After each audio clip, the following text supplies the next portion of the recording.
If you are driving in Sweden and see one of the camera signs on the right of this photo, be sure to slow down to the posted speed limit, in this case 50 kilometers an hour, about 30 miles per hour. As you get closer to the center of town, the speed limit is likely to go down to 30 kilometers or about 18 miles an hour. If you see one of these camera stands, or the newer model that looks like this, and you are still over the speed limit, you can be sure your speed has been recorded and your car and license plate have been photographed. In Sweden and in other European countries like Finland and Switzerland, speeding fines are proportionate to income. The police have access to tax returns, and the fine can be very high if they think you can afford it and the offense was serious enough. The record speeding fine in Finland was over 100,000 euros. I don't know how the system works for a foreigner driving a rental car, but my wife and I were very careful not to try to find out. Low speed limits, roadside cameras, and strict enforcement are part of an important new traffic safety movement called Vision Zero. The leader has been Sweden, which passed a law in 1997 setting a goal of reaching zero traffic fatalities and mobilizing the measures and funds to carry this objective out. This slide, produced by the Swedish government, summarizes the thinking behind Vision Zero. First, focus on preventing the most serious accidents, which kill or severely injure people in cars and also pedestrians. Second, assume human beings are going to make mistakes, and then design systems to prevent this, which is the third point on the slide. Educating consumers can give industry an incentive to develop safety systems, as well as by setting government requirements. And finally, the cost of physical improvements to make driving safer, for example by improving cars, is cheap compared to the costs of traffic fatalities to society, not just in lives lost and the human and economic disruption this causes, but in hospital and police costs, traffic delays, and so on. Looking at the whole picture, rather than at potential increased costs for the car manufacturers or in building roads, puts the issue in perspective. Saving lives is cheap compared to the alternative. This graph, also by the government of Sweden, shows traffic fatalities going down while the number of road miles traveled continues to go up. You should be aware that traffic fatalities were already going down as cars and roads became safer. 1997 on this graph is roughly where the supporting pole for the 50-kilometer sign is located, but deaths have definitely gone down since then. According to the World Health Organization, in 2013, there were 34,064 traffic-related deaths in the United States, 2,114 in Canada, 3,268 in France, 5,971 in Japan, and 272 in Sweden. The number of deaths per 100,000 people was 10.6 in the United States, 6 in Canada, 5.1 in France, 4.7 in Japan, and 2.8 in Sweden. Sweden had the lowest number of traffic deaths per 100,000 population of any country other than small places like Monaco, which has a population of about 37,000 people, and they didn't report any traffic deaths in 2013.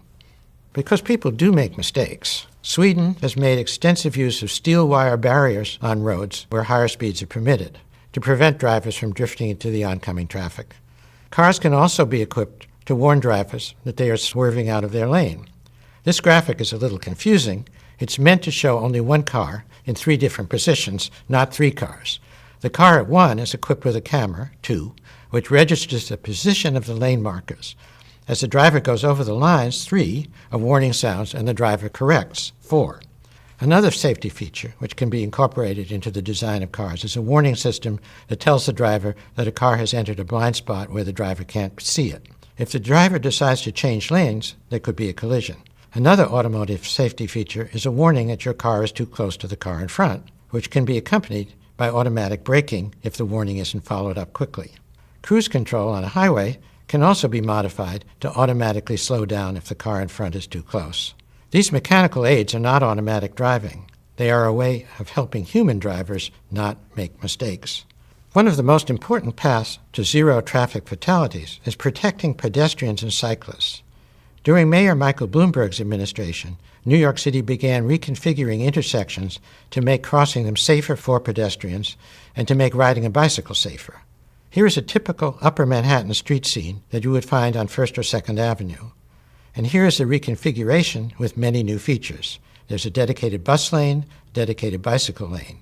Note that the parking lane has been moved outboard of the bicycle lane so that there is a row of parked cars between bicycles and traffic. And here is a much more complicated intersection in Queens, where crossing the streets on foot was a formidable challenge. There are no bicycle lanes, but many interventions limit traffic movements, and safe places have been created which enable pedestrians to make it across. Mayor Bill de Blasio, Mayor Bloomberg's successor, has taken traffic safety even farther by adopting the full Vision Zero agenda. One of his most important moves has been to secure state agreement to lowering the default speed limit on local streets in New York City from 30 miles an hour to 25. Reducing the speed limits is a very important method for reducing traffic deaths.